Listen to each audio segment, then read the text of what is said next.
Welcome to OET Answers.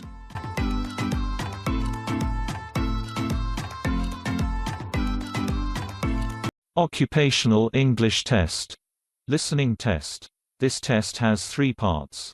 In each part you'll hear a number of different extracts. At the start of each extract, you'll hear this sound. You'll have time to read the questions before you hear each extract, and you'll hear each extract once only. Complete your answers as you listen. At the end of the test, you'll have 2 minutes to check your answers. Part A. In this part of the test, you'll hear 2 different extracts. In each extract, a health professional is talking to a patient. For questions 1 to 24, complete the notes with information you hear. Now, look at the notes for Extract 1. Extract 1. Questions 1 to 12. In this part of the test, you will hear Dr. Brian Fleming interviewing a parent of a child presenting today. For questions 1 to 12, complete the notes with a word or short phrase. You now have 30 seconds to look at the notes.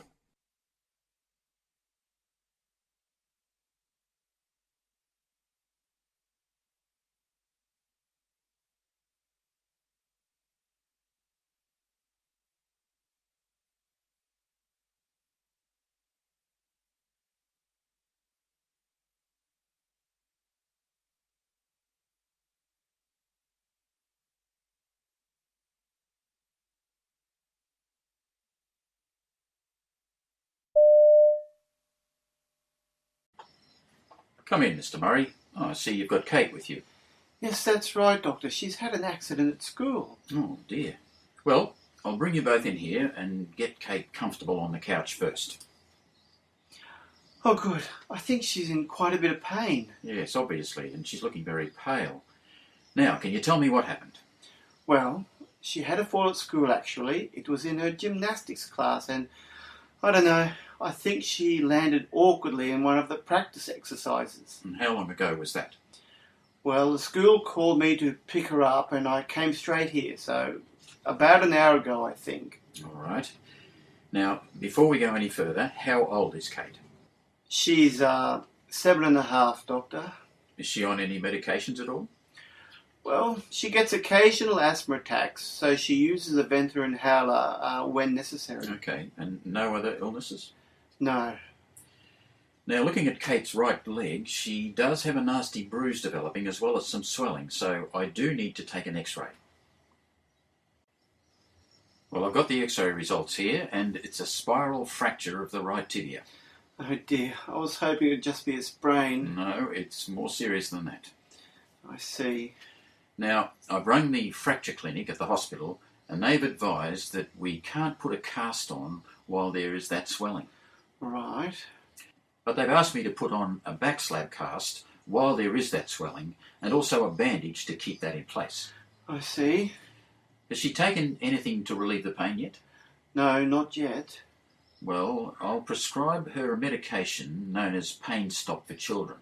It's specifically formulated for fractures and contains both paracetamol and codeine. Right. And it's in liquid form and fast-acting. Oh, good. And how often should she take it, Doctor? For her age, she can take 10 to 12 ml every 6 hours until the pain subsides. And how long do you think that will take? Within 48 hours. But I do want you to contact me if pain persists longer than this. Will do, Doctor. And the other thing is plenty of rest for the next few days. Now, we'll need to set Kate up with some crutches, and you can get them from the pharmacy across the road. Okay. Now, they'll make sure that they're fitted and adjusted to her height. Okay, but she's only 7, and I wonder how she'll manage. Well, you'll receive instructions from the pharmacist. Okay, she'll definitely need that. And they can also provide a DVD which explains how to use the crutches properly, including how to get up and down stairs. This will help her gain confidence.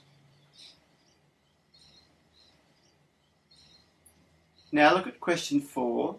Take notes on the first 48 hours.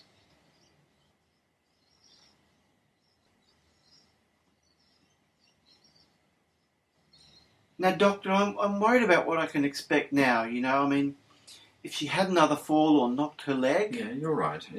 It's not fully protected at this stage until she gets the full plaster cast, so both you and Kate will need to take care. I see. And during the first 48 hours, you need to keep the leg elevated in order to reduce the swelling. Right. And encourage her to wriggle or move her toes as much as possible. This will help reduce any swelling. Okay, I think I can do that. Well, at night, when she goes to bed, put a pillow under her leg so that it remains elevated. And is there anything else I need to be aware of? Well, if she complains of tingling feeling, like pins and needles, that means the leg needs to be elevated. Hmm. And if she's in pain or can't be settled by the analgesics, then you need to give me a call. Okay. And finally, watch out for any numbness or loss of feeling. Will she be able to shower with the cast on? Well, it's important not to wet the cast at all. She can have a shower, but the cast will need to be wrapped in a waterproof bag and sealed. I see. And keep the cast away from direct heat, such as heaters, electric blankets, and so on. Right. And make sure she doesn't put any weight on her leg or the cast in the early stages. Will it feel uncomfortable? It may feel itchy, but she shouldn't scratch under the cast, as this can lead to skin irritations.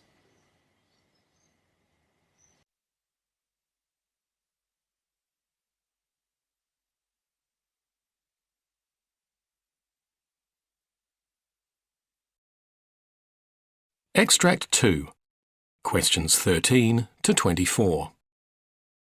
In this part of the test, you will hear a doctor in a general practice surgery interviewing Jane Rogers, a patient with a problem that started recently. For questions 13 to 24, complete the notes with a word or short phrase. You now have 30 seconds to look at the notes.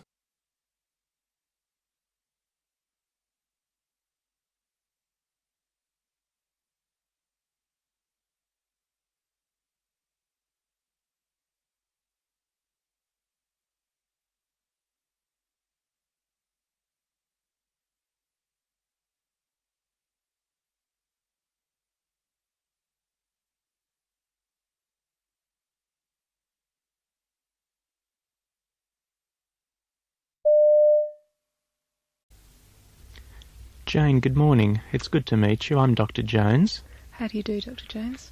Very well, thank you. Please have a seat. Thank you. Okay. Now, Jane, just before we begin, can I start by asking you your age? I'm 25. Okay. And what brings you in today, Jane? What's the problem?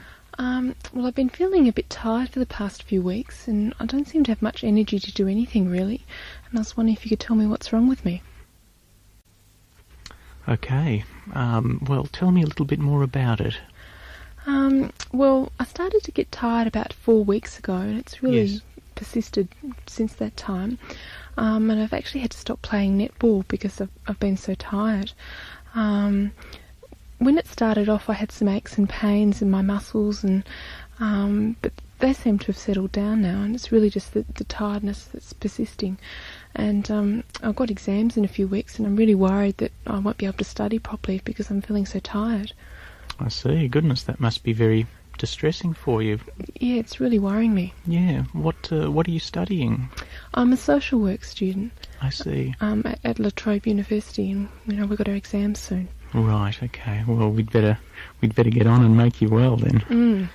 Well, tell me, apart from the aches and pains that you noticed initially with this illness, was there anything else in particular that you'd noticed? It sort of started quite suddenly, really, and when it started, I had a bit of a cold, a bit of a blocked up head and a runny nose. And I actually went to the doctor at Student Health at the university, and he said I just had a virus and I didn't need any treatment and it would go away. And he didn't do anything else than that, really. Right, okay.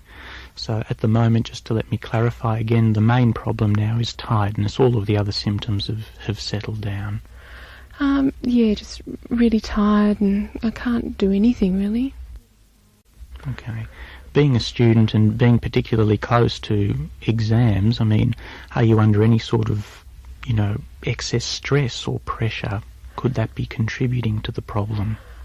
Well, I guess everyone gets worried about their exams, but I'm doing pretty well this year, so I think I'm going to pass, if only I could get over this tiredness. Right, okay. Are you taking care of yourself? Are you eating well? Are you sleeping enough? I have a pretty good diet. I eat 3 meals a day and eat meat and vegetables and all those sort of things, so I think my diet's pretty good.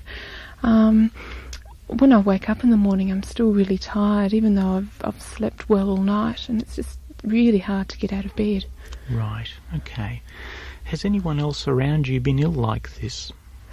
Well, I share a flat with 2 girlfriends, and one of them went to the doctor last week, and the doctor said she had glandular fever. I see. And she's been really tired too, and I was wondering if that might be my problem. Right, that's a particular concern of yours?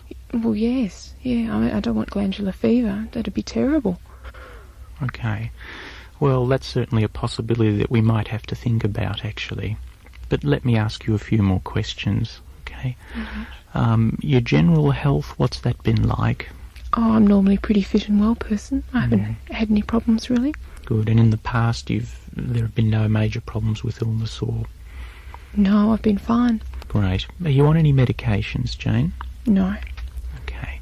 And can I ask you a personal question? Certainly. Are you sexually active?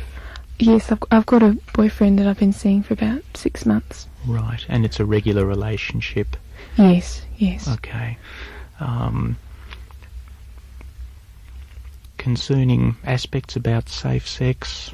Oh, well, we use condoms, and I'm sure he doesn't do anything, and I've only got one partner, so I don't think there's any problems like that. Right, okay. Is there any possibility that you may be pregnant, despite the fact that you're using condoms? No, we haven't had any problems with the condoms, and my last period was last week, and that was fine. Right, and that was on time, normal, as expected? Yeah, yep. Yes. Are your periods unusually heavy or excessive? Last long? No, I've had no troubles with them. They're regular. They haven't changed at all. Okay, Jane. Tell me a little bit more about yourself. In particular, do you smoke or drink? No, I don't smoke. I have on the weekends I'd have about 2 or 3 light beers when I go out, but that's all. That's about it. Okay. And as far as your family goes, any major family history of illnesses or problems? My dad's got a bit of high blood pressure, but he's an engineer and he works fairly hard, so it might be due to that, I guess. And my mum, she's well. She works in an office and she's been fine. I've got a sister that's a lawyer and she hasn't had any health problems either. Right, okay.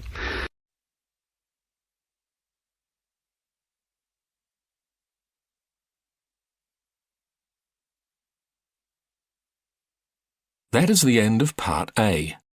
Now look at Part B.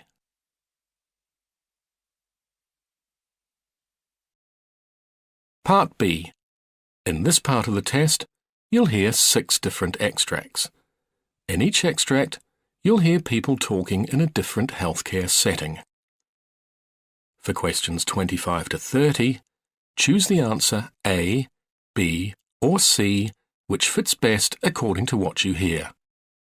You'll have time to read each question before you listen. Complete your answers as you listen. Now look at question 25. Professor Lynn Fritsky is a cancer epidemiologist at Curtin University in Perth and chaired the subcommittee at the International Agency for Research on Cancer, which concluded just how carcinogenic Roundup and his stablemates are. Now read the question.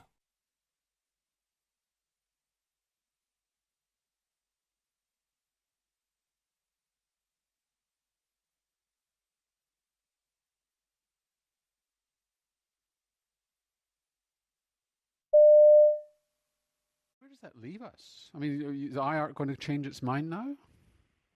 I don't think there's enough evidence to change the mind yet. I mean, a possible carcinogen is still the case. There is very strong mechanistic evidence that glyphosate can damage cells and damaged DNA in animals and possibly in humans as well. And so there is, some evidence that it may be carcinogenic. So I think just having that other one big study doesn't necessarily negate the whole decision. So where does that leave us with glyphosate for casual use or occupational use? Should it be banned?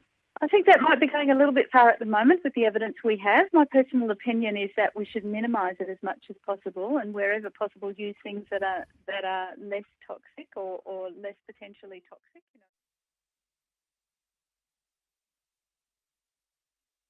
Question 26. Dr. Diana Adams, a medical oncologist at MacArthur Cancer Therapy Centre and the co-founder of Avexia Care. Now read the question.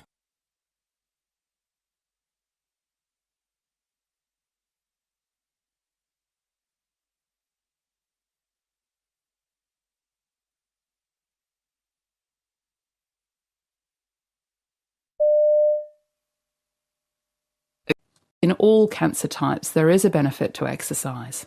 We now know that exercise can actually mitigate some of the side effects of therapy and can actually improve the quality of life for those patients both during and after therapy. In addition, it is possible for some cancers it may actually improve their chances of the cancer not returning. So we know that exercise can actually improve the patient's fatigue through therapy. It's likely to actually improve the chance of them completing their therapy. So the medicines we give to treat cancer can increase the chance of side effects and fatigue, and exercise can ameliorate these side effects. We know that it is safe. It's been proven in clinical trials with actually quite significant volumes and intensities of exercise. A classic example would be prostate cancer, where we suppress testosterone. And we know that testosterone is important for muscle mass. So by using exercise, we can counteract some of the effects of that muscle loss through a tailored program. Question 26. Dr. Jules Montague is a neurologist from Dublin and author of Lost and Found: Memory, Identity and Who We Become When We're No Longer Ourselves. Now read the question.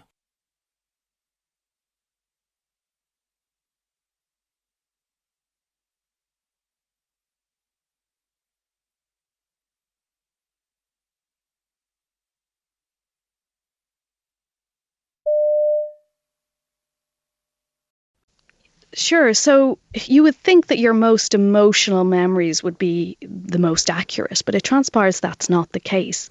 If you look at things like the Challenger disaster or 9/11 or Lockerbie, for example, plenty of studies have been done in some of these scenarios where people will impart memories, for example, as you said, in 9/11. And there was a study that looked at downtown participants, so people who were really close to what happened and some who were further away. And those who were involved and closer to the action of what happened that day actually had lots of memories to impart, and they were very vivid, but not necessarily more accurate. So they were able to fill in lots of information, but it wasn't necessarily accurate. We think that's because the way our memory works depends on how much emotion is in a situation. So if you're personally remembering something very emotional right now, the hippocampus, of course, is kicking in. That does memory. But so is the amygdala, which is all about emotional memories. And that means your memories certainly are more vivid, but it doesn't mean that they're more accurate. And again, it's not that you're lying in any way. It's that the circuitry in your brain, for evolutionary purposes, has decided to kick in a slightly different.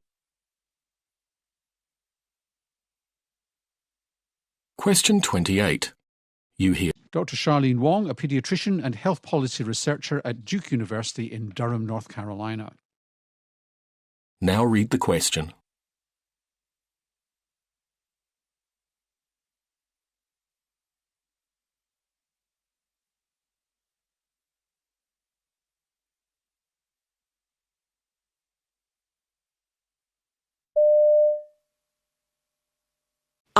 And the study is to collect deep health data in a cohort of at least 10,000 people in the U.S. in an effort to map human health and health transitions. And they know that they're being mapped? They do. They are agreeing to be part of the study. Many of them have joined the study because they're actually very excited and altruistic in wanting to help map human health. So this is what technically would be called a cohort study. That's correct. It's a longitudinal cohort study. So you're gathering a group of people together and you're following them through to see what happens to them. Why is Google involved? Are they picking up data from their behaviour online to assist you, or are they just using Google to recruit? Sort of all of the above, I would say. We are collecting a broad range of different types of data, from imaging studies to blood tests and urine tests and even tests on the stool to look at all the different molecular markers that are available currently. We are also eventually going to be looking at other types of data, including data from people's medical records, data from what they are doing online. This study is still evolving to determine what all the data points that we might be collecting will end up being. Question 29. You hear Dr. Claire Ashton-James is a senior lecturer at the University of Sydney and works at the Pain Management and Research Institute at Sydney's Royal North Shore Hospital. Now read the question.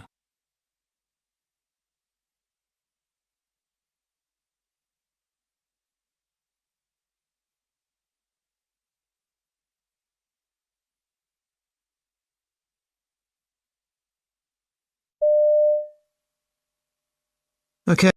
Claire Ashton-James. The important thing to realise about pain is that it's a subjective experience based on three main components. There's somatic input, so feelings of aversive sensations. There's an evaluation of those sensations, so how harmful or threatening are these sensations, which is subjective. And then there's also the emotional component, so how distressed am I in response to these aversive sensations. And the social context you're in when you experience pain directly influences your evaluation of how harmful the sensation is, how potentially threatening it is to be in pain, to be injured in that situation, and very closely related to that is the amount of distress you feel in response to that aversive sensation. So what are the implications for how we can better manage people who are in pain? My research focuses on healthcare professionals and their role in patients' pain experience. Question 30. You hear a Health Minute with Dr. Norman Swan. Now read the question.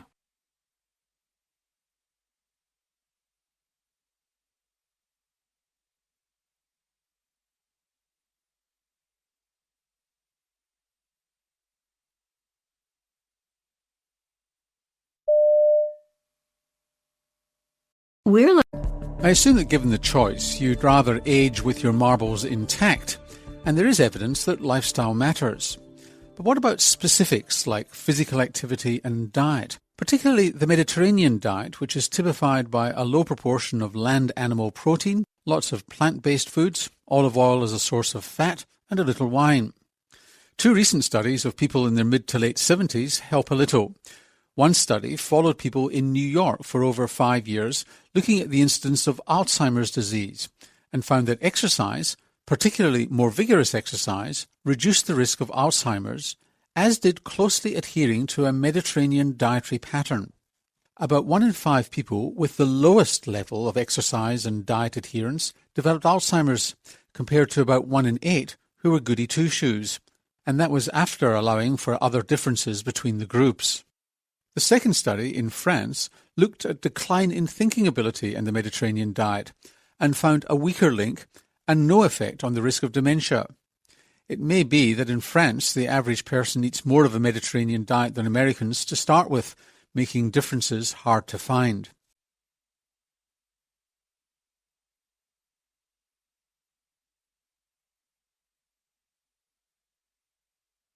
That is the end of Part B. Now look at Part C.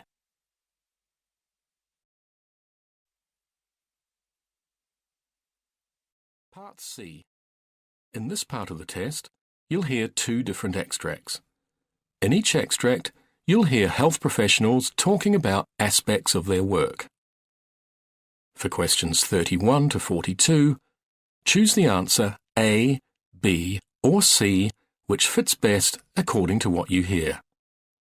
Complete your answers as you listen. Now look at Extract 1.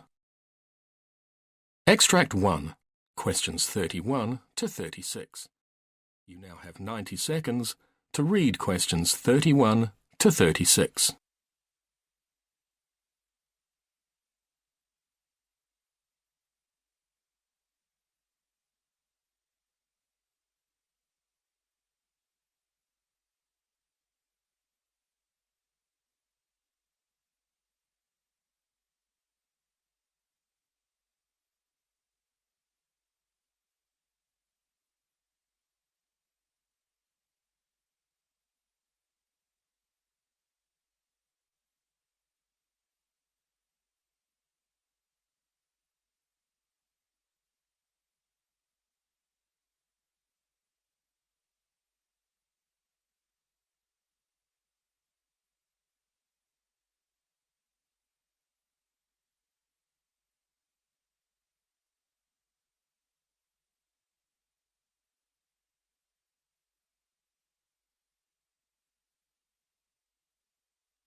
In the mid-16th century, Italians were captivated by a type of male singer whose incredible range contained notes previously thought impossible for adult men. However, this gift came at a high price. To prevent their voices from breaking, these singers had been castrated before puberty, halting the hormonal processes that would deepen their voices. Known as castrati, their light angelic voices were renowned throughout Europe, until the cruel procedure that created them was outlawed in the 1800s. Though stunting vocal growth can produce an extraordinary musical range, naturally developing voices are already capable of incredible variety, and as we age, our bodies undergo two major changes which explore that range. So how exactly does our voice box work, and what causes these shifts in speech? The specific sound of a speaking voice is the result of many anatomical variables, but it's mostly determined by the age and health of our vocal cords and the size of our larynxes. The larynx is a complex system of muscle and cartilage that supports and moves the vocal cords, or as they're more accurately known, the vocal folds. Strung between the thyroid and arytenoid cartilages, these two muscles form an elastic curtain that opens and shuts across the trachea, the tube that carries air through the throat. The folds are apart when we're breathing, but when we speak, they slam shut. Our lungs push air against the closed folds, blowing them open and vibrating the tissue to produce sound. Unlike the deliberate focus required for playing an external instrument, we effortlessly change notes as we speak. By pushing air faster or slower, we change the frequency and amplitude of these vibrations, which respectively translate to the pitch and volume of our voices. Rapid and small vibrations create high-pitched, quiet tones, while slow, large vibrations produce deep, bellowing rumbles. Finally, by moving the laryngeal muscles between the cartilages, we can stretch and contract those folds to intuitively play our internal instruments. This process is the same from your first words to your last, but as you age, your larynx ages too.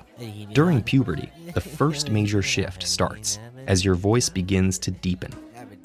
This happens when your larynx grows in size, elongating the vocal folds and opening up more room for them to vibrate. These longer folds have slower, larger vibrations, which result in a lower baseline pitch. This growth is especially dramatic in many males, whose high testosterone levels lead first to voice cracks and then to deeper, more booming voices, and laryngeal protrusions, called Adam's apples.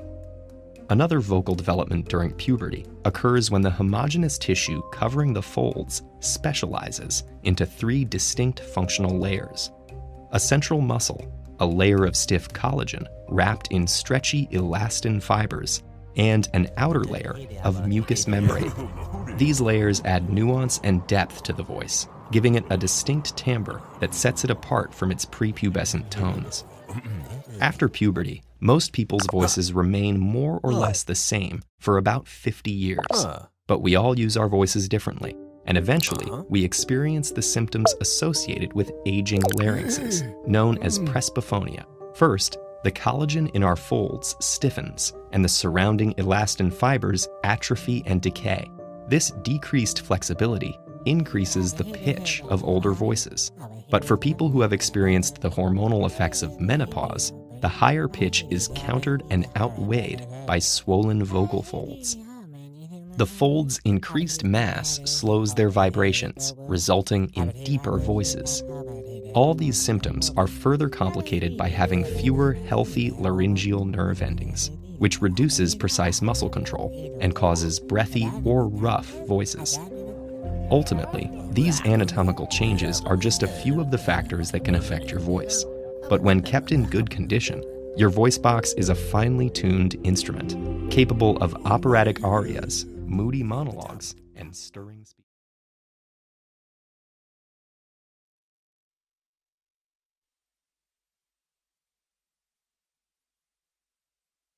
Now look at Extract 2. Extract 2, questions 37 to 42. You now have 90 seconds to read questions 37 to 42.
Maya Angelou couldn't escape the nagging doubt that she hadn't really earned her accomplishments.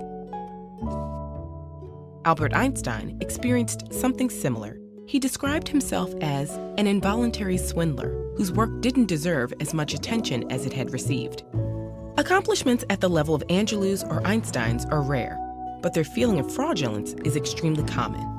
Why can't so many of us shake feelings that we haven't earned our accomplishments, or that our ideas and skills aren't worthy of others' attention? Psychologist Pauline Rose Clance was the first to study this unwarranted sense of insecurity. In her work as a therapist, she noticed many of her undergraduate patients shared a concern. Though they had high grades, they didn't believe they deserved their spots at the university. Some even believed their acceptance had been an admissions error. While Clance knew these fears were unfounded, she could also remember feeling the exact same way in graduate school. She and her patients experienced something that goes by a number of names: imposter phenomenon, imposter experience, and imposter syndrome. Together with colleague Suzanne Imes, Clance first studied imposterism in female college students and faculty. Their work established pervasive feelings of fraudulence in this group. Since that first study, the same thing has been established across gender, race, age, and a huge range of occupations, though it may be more prevalent and disproportionately affect the experiences of underrepresented or disadvantaged groups. To call it a syndrome is to downplay how universal it is. It's not a disease or an abnormality, and it isn't necessarily tied to depression, anxiety, or self-esteem. Where do these feelings of fraudulence come from? People who are highly skilled or accomplished tend to think others are just as skilled. This can spiral into feelings that they don't deserve accolades and opportunities over other people. And as Angelou and Einstein experienced, there's often no threshold of accomplishment that puts these feelings to rest. Feelings of impostorism aren't restricted to highly skilled individuals either. Everyone is susceptible to a phenomenon known as pluralistic ignorance, where we each doubt ourselves privately, but believe we're alone in thinking that way because no one else voices their doubts.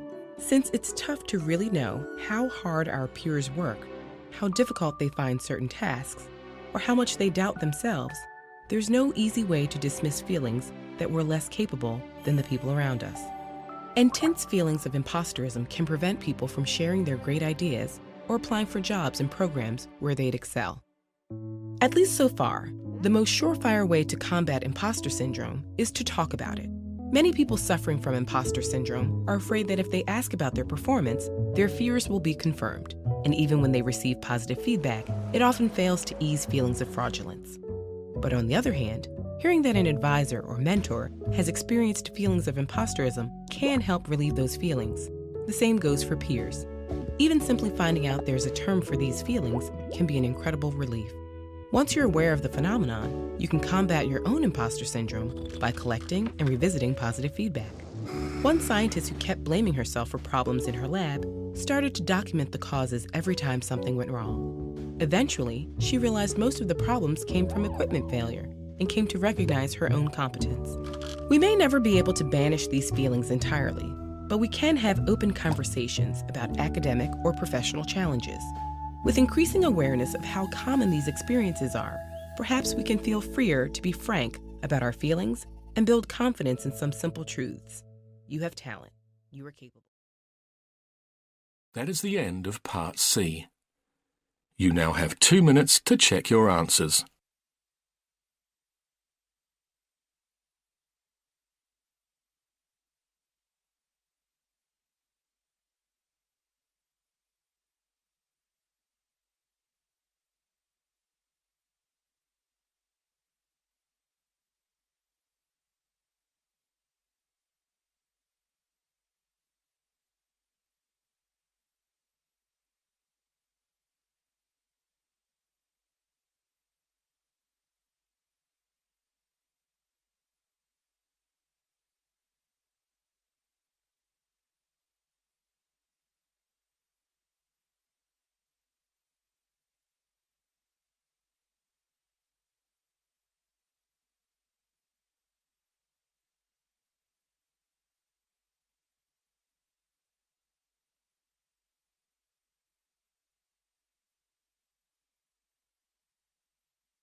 That is the end of the listening test.